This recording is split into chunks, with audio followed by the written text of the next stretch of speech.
Hello everyone, Ceri the Crafter here, that's Ceri the Crafter, and I'm here with another postcard mate. You don't know what I'm talking about? Put this hashtag into your social media search bar, click enter, and you should see a whole load of videos and images of some beautiful arty postcards, and that's what this challenge is about. It's July 2024, it's 31 postcards in 31 days. There are a couple of rules, and I mean literally I think there's three.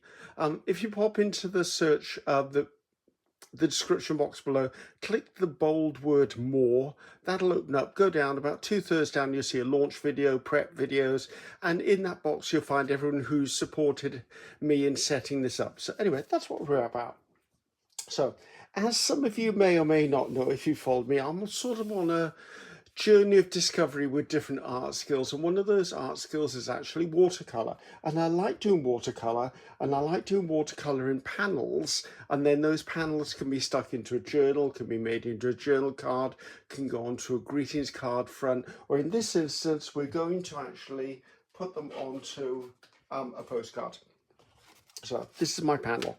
So these are the two postcards I've kind of pulled out because I'm not sure which one I'm going to want. Now this is watercolor paper. It's basically a no brand watercolor paper. It is smooth. I don't know whether that'll make a difference.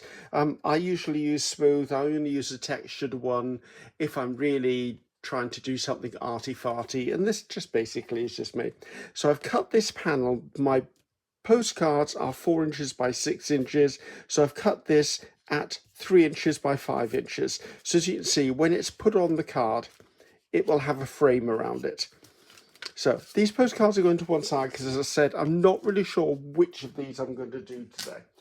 I've also come in with my corner punch, and I've used the smallest one, which is the 4mm, just to round the corners on this. I don't intend rounding the corners on my postcard because I haven't done that with any of them so far. Now, you're all familiar with my butterfly box by now, and this butterfly box has been built up over years, guys, so I couldn't tell you anywhere where anything it comes from. Now, a lot of you are likely to have, see if I can find one, butterflies like this that are on paper. You can use these. I'm using one that's actually on cardstock.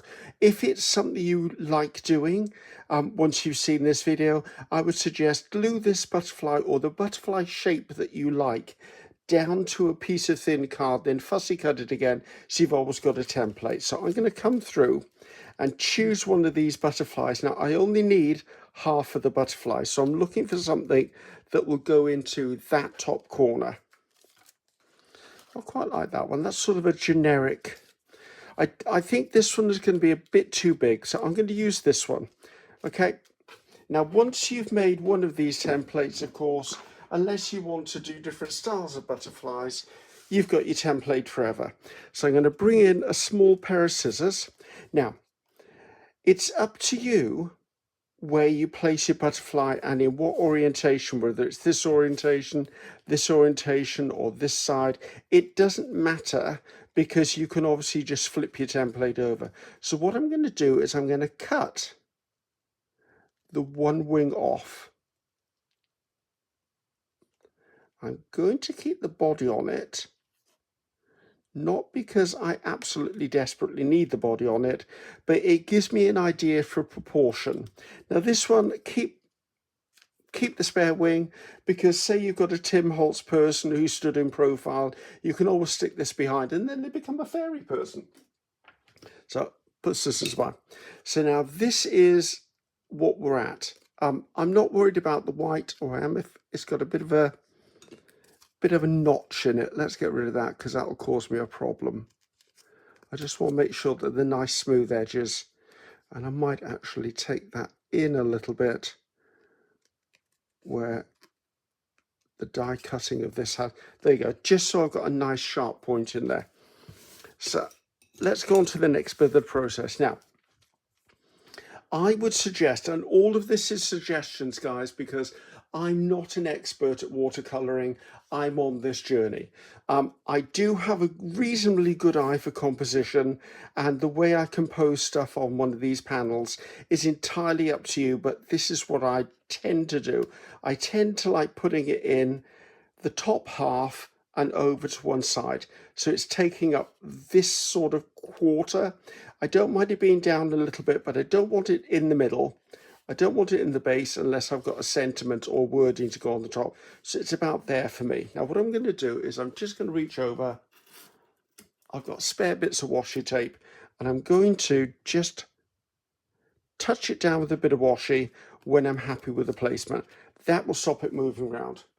I'm then going to pull in a pencil, just a regular pencil, and I'm going to very lightly outline it.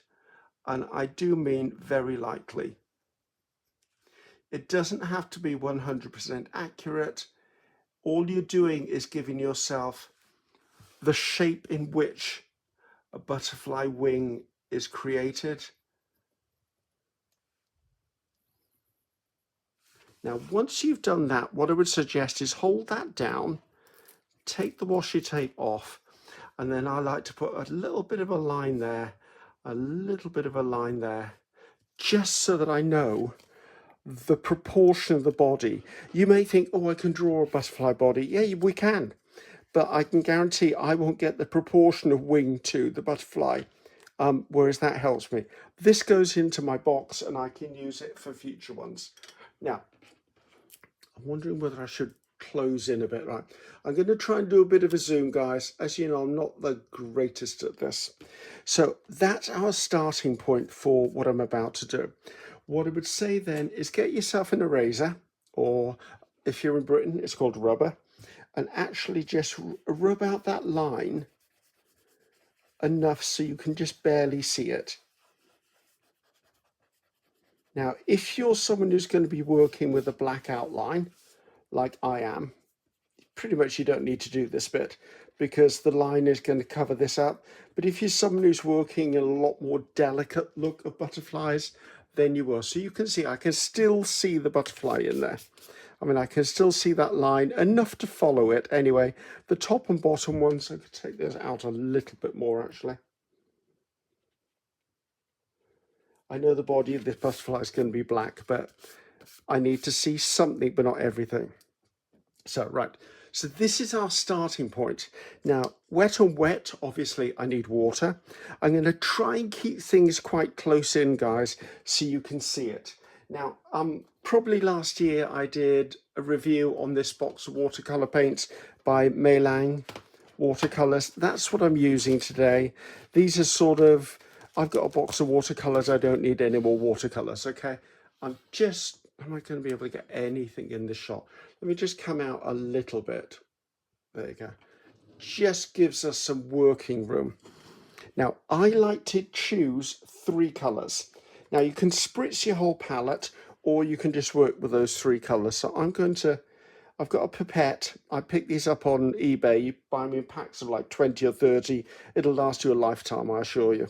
Right, I want some yellow because I always want yellow. What color butterfly shall I do?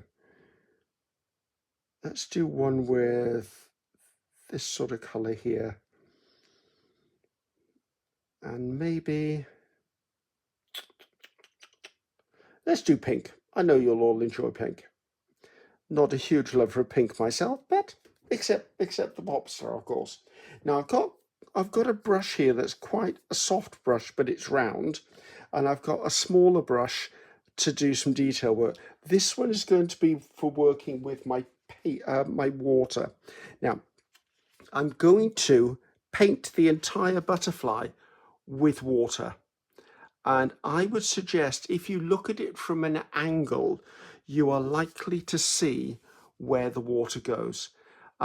Try to get your best to keep the water inside of the outline that you've drawn. You're probably going to have to do this a couple of times because you want it to stay wet, and watercolor paper by nature will want to absorb the water you're putting on it. And just get that line down there. So I'll hold this up in a second just to show you at an angle what I mean. So as you can see, there's water on there. Now, I know from experience that's already beginning to dry out there, so I'm going to give this another coat of water. I don't want a lake, but I do want water on here. I can also add water as I'm doing the whole process anyway, but the water makes the magic happen. So am I still in shot? I am still in shot. Right, so as you can see, that's now quite wet. So let's put this down. Now I'm going to come in. I like to start with my light color, which in this instance is going to be my yellow. And I'm going to put the yellow around here. As you can see, where it touches the watercolor paper, it wicks out immediately. And that's exactly what I want it to do. Then I'm going to take my darker color and I'm going to start from the other side. I'm going to try and keep within that line, but you know what, if it moves over, I'm also not going to beat myself up about it. And what I do on the top wing, I usually do on the bottom wing as well. Now, I think I'd like some more color in that than there. I like this to be a little bit wider. I like to be a little bit wider there. Now, the water color is going to travel, but it will only travel where you've got moisture. So I'm then going to come in with my pink, my medium color, and I'm going to put some in the middle here. Remember guys, this is just the way I do it. I'm not claiming to be anything watercolor wise. Now, I'm going to get my bigger brush again. I'm going to get some water on it, but I am wiping off quite a bit of it. And I'm going to tap down so that these edges are encouraged to join each other. And it'll give me a peachy type of look, which is fine. Then I'm going to clean my brush again, give it a bit of a wipe, and I'm going to do the same in the opposite direction. And I'm trying to touch both the light and the dark because I want them to bleed into each other. Now, at this point, if you feel you have too much water or moisture somewhere, take a bit of kitchen towel or a bit of kitchen paper, whatever you call it, and if you touch it down, it will pick up any excess paint. And I'm not sure I really want to pick up excess paint there. But as you can see, that's where I'm at. Now I'm sort of taking my paintbrush again. I'm going to kind of blend this across, but also I'm sort of turning my brush, and that's lifting some of this pink out of there now, because I want that whole intensity on the outside edge, but I would like this to be a little less intense in the middle. If you let your watercolor dry completely, you can always add another layer of watercolor. Just remember that when you add watercolor to watercolor, it's going to reactivate the watercolor below. Right, now I've done that, I'm going to wet my brush again, basically to clean it and to redamp it. I'm going to do the same in the opposite direction. My aim is not to have harsh lines. I don't mind that being blurred out a little bit. Now, some of you will say, why didn't you just spritz the paper? Because then I wouldn't have any control of it. So I'm going to come in, I want this a little more blended. Just water on my brush. Just almost reinvigorating that pink there, because it's the pink bit that I really like.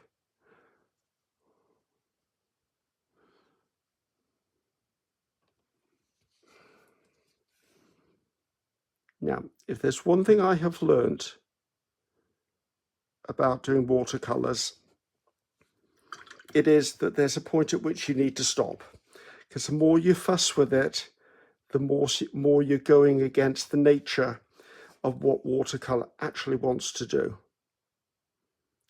So, and it's my nature to fiddle and fiddle and fiddle, I can tell you. So, right, so this now needs to go to one side to completely and utterly dry. So, well, it's about 10 minutes later and that's now dry. It doesn't take long for the watercolor to dry. You could put a hairdryer on it, but to be honest with you, to get this natural wicking of colors and these really interesting patches of color, just let it dry naturally. As I said, that's 10 minutes and that's dry enough for me to work on. So now I want to, before I work on the butterfly itself, I want to build the scene around it. So let's bring in a bit of, this is just one of those baking sheets. Right, let's put that there. Now I'm searched through and I pulled out some rubber stamps or silicone stamps I've got hanging around that I thought those would be really quite nice to use on this. So don't ask me where I get them. As you know by now, I get a lot of my stuff from eBay auctions, or I go to rummage sales or things like that, because just because it's used doesn't mean it's not good enough. This one actually has got Tim Holt's collection on the back, so I don't know where this one came from. I need to do a bit of I need to leave this one out and find the rest of this set, because if it's all as interesting as this, I might end up buying that one. So what I want to do is I now want to build a scene for my butterfly to be embedded within. So I've just pulled out a bit of kitchen paper, paper towel, whatever you guys call it, wherever you're from. Now, first of all, I'm going to establish some height here. So I'm going to come in with this one. Now, this one is so old, it has no sticky left on it. So you've seen me do this before. I just take a Pritt stick, put a bit of a wipe of Pritt stick on the back or glue stick on the back. And I do that because glue stick is water soluble. So it does mean I can come in later on and actually just wash the stamp. It won't be a problem. I'm going to use archival, so I'm using coffee, fern green, and I'm using vintage photo, and I'm going to start with coffee. I'm going to come in. Now what I want to do is I want to build almost a ghost impression behind this. So I've stamped that quite clearly. I'm going to gently stamp it off onto there, and then I'm going to come in and put it there. I'm looking for a light print.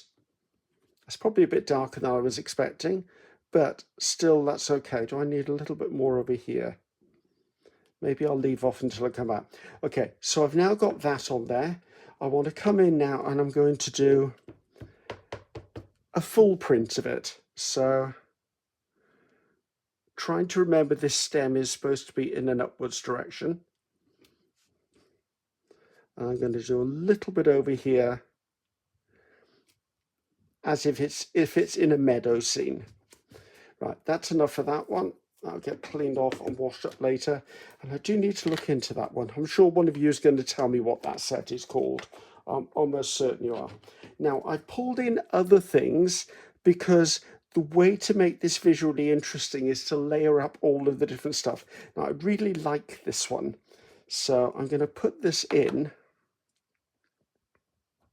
as if it's creeping over the edges. And I'm going to do this one in, where is it? Archival green. And I'm going to, this is fern green, my favorite green. And again, I'm going to tap it off. I'm going to come in, pop it down there. And then I'm going to come in again. I'm going to come in at a different sort of angle with a different sort of intensity, and also popping it in here and there elsewhere. We'll just carry that theme through to other places, because I always like to think, you know, if this is a garden, a meadow, a field, you've seen them. They are absolutely packed with greenery. That goes to one side. Now, are you still in shot almost? Now, I did pull out this one. I'm not going to use this one, but this was just something I wanted to show you an example of, that you could put this onto something. So let's just do it on the back of here. Oh, not turn it over. Right. Let's find a spare bit of paper. So this is the sort of thing that doesn't look very much when you've actually got it on its silicone block, but look at the detail in that. So that's the sort of thing you could use instead of this to build up that intensity, and I really do like that a lot. I wonder whether I can sneak one or two of those in. Maybe I can. Let's be sneaky. Let's just see if I'm thinking about just adding the top bit there.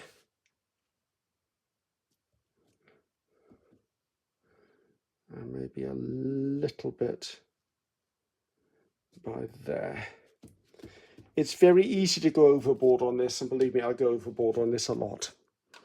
Now, what I'm doing now is I'm taking my last stamp, which is this one, which is bulrushes, but actually I only want that part of this. So I'm going to put this down. Now I'm going to come in with my vintage photo, because what I'm doing is I'm playing with different intensities of ink, and that will give more depth of field. So I'm going to come in and I'm going to tap that down, give it a little bit of a tap off, and then I'm going to come in. Now I haven't tapped the bulrushes.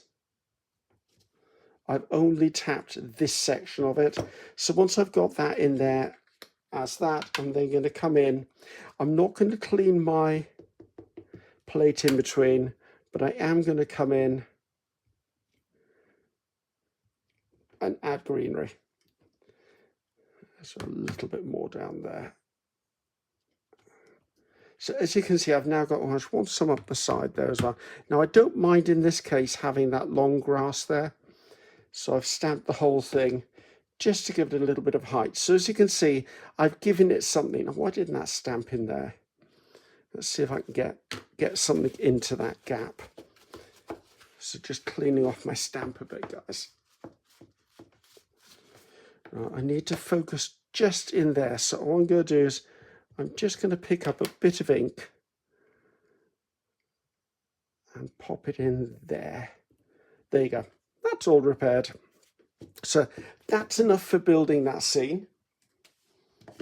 Now there is going to be something else I'm going to do down there in a little while, but I'm not overly bothered about doing it at the moment. I'm wondering about here. This feels like it needs a something. Which of these do I want to use?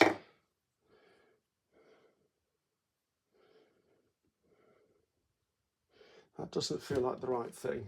Maybe a piece of this would do.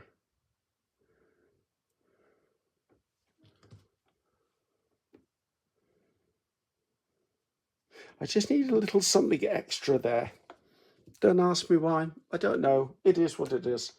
And I think I'm going to do it in brown, the vintage photo, and just pop something into that gap.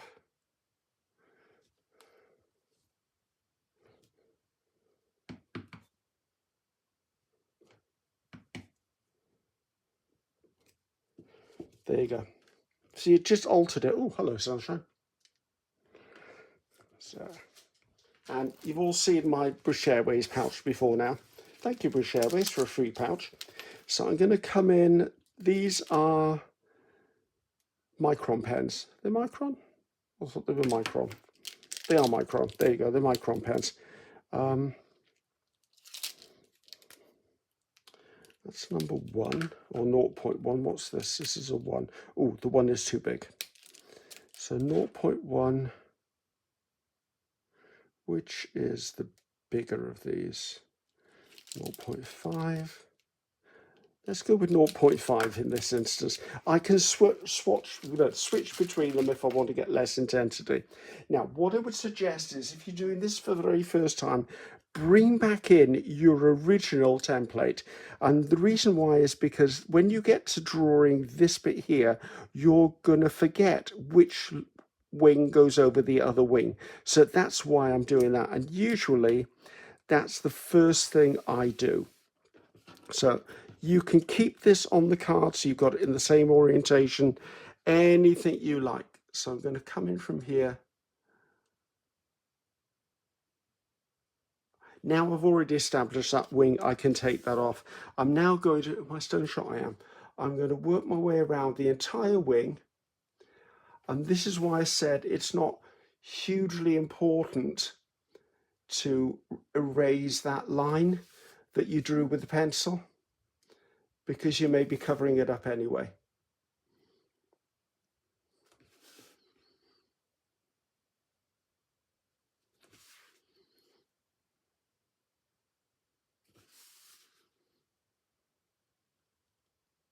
So there you go. That establishes what you're looking for. Depending on the butterfly will depend on the curves you go to. Now remember these two little marks you put in here. On the top mark,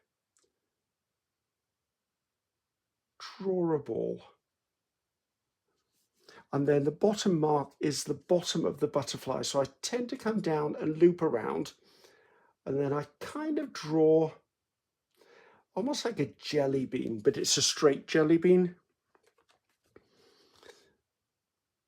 You can tweak as you go, and now I'm going to color this in because the body of my butterfly is black.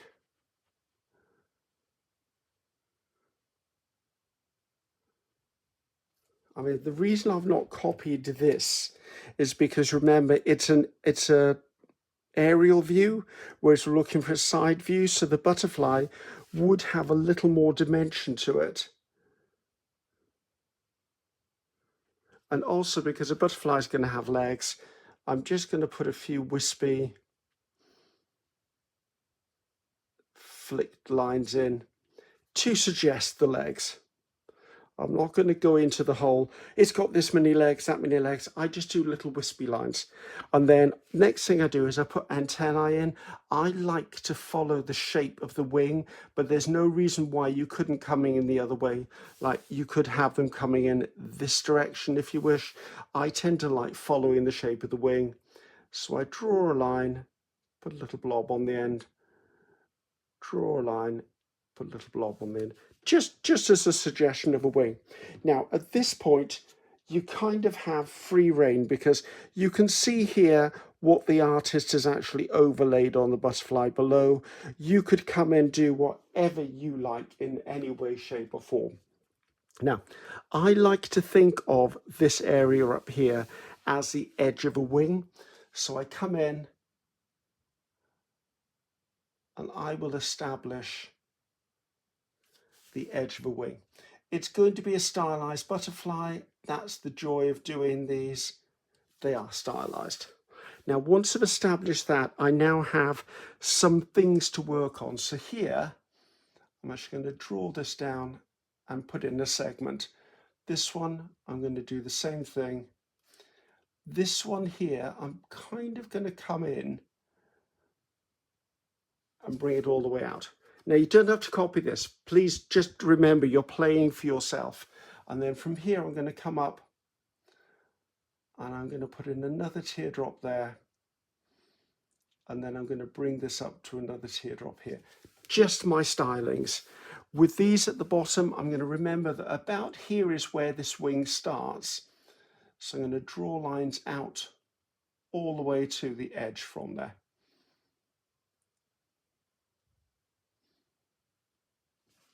Of course, you can try and be hyper realistic. You can do whichever designs you want. I like doing these. These are great fun. So that's established something of a starting point for me. Now, I like to put dots down here, and I like to put patches of colour in here. What I would say is I'm going to be using Posca pens to put the dots in. Don't bother drawing the outline of the dot. Put the dot in, let it fully dry, and then draw the outline. Because if you draw the outline, put the dot of paint in, then you're going to have to go around it again anyway. Now, because I like being a bit arty, I will sometimes come in and put a few curls and curves and things like that into these. So maybe I'll come in here and draw a curve and another curve there. Maybe this one will have a double loop in it. So basically what you're doing is you're kind of doodling into the spaces. I tend to leave this quite blank, to be honest with you, because I focus a lot up here. You can come through here though, so let's see. Let's put another layer of these scallops in. Am I in shot? I hope to goodness I am. Down a little bit, Griffiths. Another layer of scallops in there. So that's established my butterfly. I'm now going to get rid of this because I don't think I need it anymore. It can go back into the box from whence it came. Obviously, you can do whatever you want on these guys. I'm just playing. So I'm going to bring in some Posca pens because I'm working with Posca pens. Bring in some whites. Let's just start with white. Put my pot of Posca pens over there. So I like to do my dots with a large one, which is a 5M. I do have to be careful because this one sometimes blots out on me. Just put the lid on and give it a shake first. There you go. And I'm going to hold it vertically. I'm going to shot vertically, and I'm going to put a dot there, and then I'm going to put a dot into each of these squares. And actually, let's do them in here as well. I don't normally do it in here, but I think we can today. See what I mean? So we've got that established. The white will become even more dominant if I go around it with the black marker, which is what I was saying earlier on. Right, let's come in with a little bit more Posca work. Right, I've got a pink one here. Not a great lover of pink, as you know. Make sure that works. I'm just going to come in. I'm going to fill in this section here. Now, I'm not going to do too much work with the Posca pens because why would I do an outline and then fill it in with watercolors if I'm just going to color it in anyway? I think what I am going to do, however, is I am going to put a pink line on the inside of there.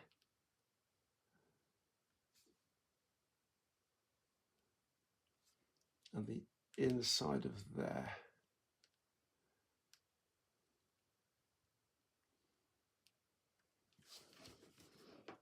Okay, now there's a point at which you need to go, enough is enough. Okay, just know that it's up to you as to when you stop. Now, I'm going to pull in colours. Like, okay, we've got the pink again. Now, in a field of meadow flowers, you would have a lot of different coloured little wildflowers. So I'm just going to come in with this, and I'm going to do little dots, usually around where the heads of some of these flowers already are.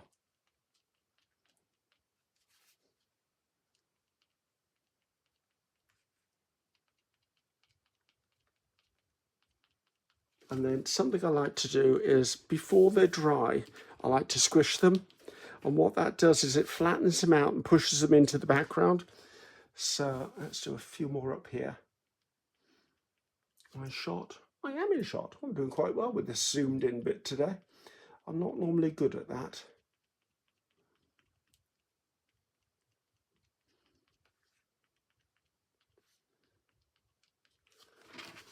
And again, give it a bit of a squish. If you're worried about these dots, just be really careful because I've already obliterated that one. So let's just put him back in there because I didn't mean to knock that one off. Let's just go back over all of them to get that real intensity of them back. I shouldn't have put the kitchen towel or the paper towel over the top of them while they were still wet, but that's the art of making a video. I'm focused on what I'm doing, not what I'm doing. Does that make sense to anyone? So I've now got my yellow, my pink in there. I'm going to come in now with yellow because there's always yellow in a field of flowers because yellow is usually the centers of flowers. So try not to destroy that this time, Griffiths.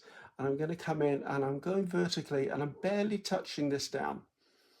I don't need it to be big dots. I just need little patches of color.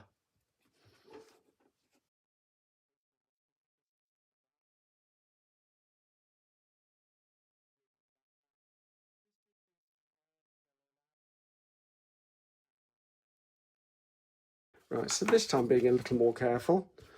Tap that down. Tap that down.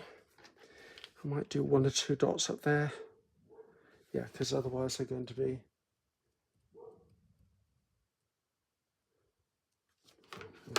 tap that down.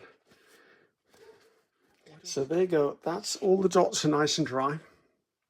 And I'm just going to come in with my pen now. Now at this point, I might go to a finer pen. So where was that 0.1, which is that one? I think that was a narrow one. Yes, that was a narrow one. And I'm going to circle those white dots. I'm going to do it quite carefully because I don't draw perfect circles.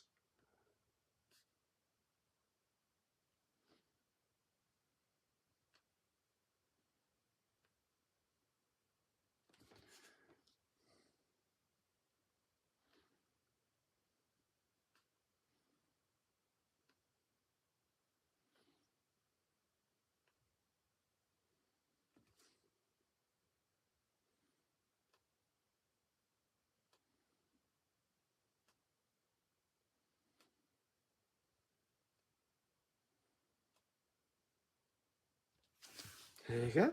See, just circling them just gives them that extra bit of wow to them. I think that's pretty much done, with the exception of I need to put a signature on here. Let's use a 3. A 3 is good enough. So I'm just going to sign this in the corner, because that will save me signing it on the postcard then. Let's get those out of the way. Now, there are a few other things I want to do here.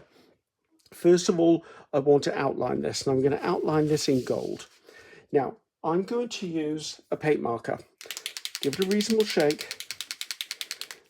Make sure it's coming out. Now, this is the way I do this, okay? I tend to hold my card so that it's flat, and then I run the pen down the side of the card. Don't press too hard, because if you press too hard, you're more likely to slip. Don't put your fingers in the existing gold. Continue to go around. I always like to frame these out because I never know where they're going to end up. I think I just need a little more heavier on that corner. So that's how I will put a gold frame around that, and that looks lovely. Now, there is one more thing I want to do.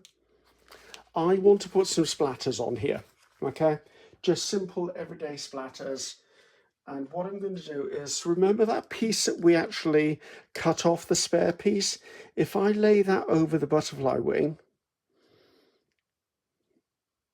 it creates a mask. I could easily have done the same thing and put the original one over. Actually, why don't I? Because then the body will be protected as well. So there you go. You have a natural mask now. Because what I want to do now is I want to do some splatters on here.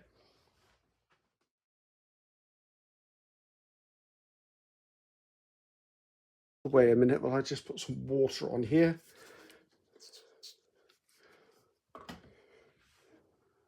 Let's give that a bit of a mix up.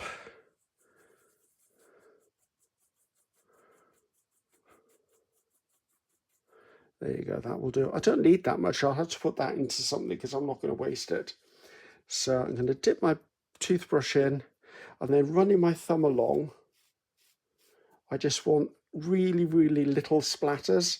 And that's the reason I'm using a toothbrush. If I want heavier splatters, I will use a fan brush. There you go, that's just enough for that. I need to clean my hands now, don't I? Now, if I lift this up, you can see the benefit of putting the mask on. So just flip the mask off. See, I like that, that's lovely. Right, let's move all of that to the top and have this down here. Now, when I was waiting for this to dry, I had to make some decisions. These were my original 2 choices for backgrounds. So I was wondering which one to use. Now that one, it turned out a bit dark and mysterious. This one is really nice and vibrant and modern. But then when I looked, I found this one. And I think I like that one better, to be honest, guys. So we're going to go with that one. Now remember, I need to put a number onto this. And I want this for July the 22nd. And I found this July the 22nd. But the trouble is, it looks like it's going to be too big to put somewhere unless I cut off. So I'm going to get this centralized. Actually, why don't I just stick this down, because I'm going to be fussing around trying to get it centralized and then it'll be moving. So art littered glue is my choice for this because I'm gluing paint to paint. I still in shot. I'm a bit paranoid about being out of shot because I'm not used to working this close. Put this down, see if I can get this as centralized as I can. Just touch this down now. Right, let's use a bit of cloth because obviously that teal paint or turquoise paint is probably still going to be a little bit wet with those dots. Right. Yes, I do like that. That was a good choice. And I might actually edge the card in gold as well. Just need to see what I'm doing with this first of all.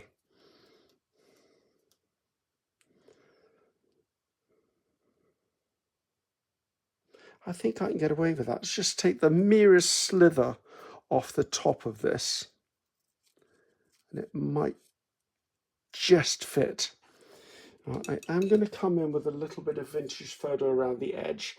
Otherwise, this is going to look far too light. So just catching that edge. Just to, I know it's not pink. I know it's not gold. I know it's not purple. But it feels like the right thing to do. I'm wondering whether I should put it down with a glue stick, actually.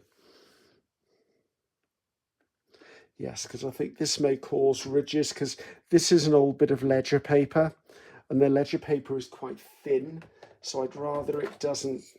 Sometimes when you use art glitter glue, what happens is, as you put it down, the art glitter glue dries so quickly that you end up with like ridges underneath. If I put a goodly amount of stuff on here, it should be fine. Right. I'd like it over a bit. Let's get a card. Just to press that down, because I rub it with my fingers. If I've got anything on my fingers, you got it, I'm going to destroy it. Turn this over. I think I get the big scissors. I feel I'm better with a big pair of scissors than I am with a small. There you go. I actually did get the whole of the Gely in. I was hoping I'd get that loop at the bottom of the J. Then I'm going to use exactly the same process as I did before to give myself that gold line around the edge of this card.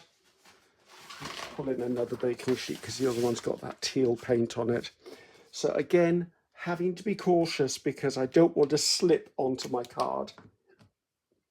So I'm just going to come in, holding my card down. All of my postcards are going to be backed, so I'm not worried if the back of my postcard gets a little bit messy. It's never going to be seen anyway. Right, I don't want to touch that for a moment because if I touch it, the gold paint's going to come off. So guys, here you go. I'm happy with that. That's a really stylish, classy looking postcard. So I'm Ceri the Crafter. That's Ceri the Crafter. Until next time, goodbye now.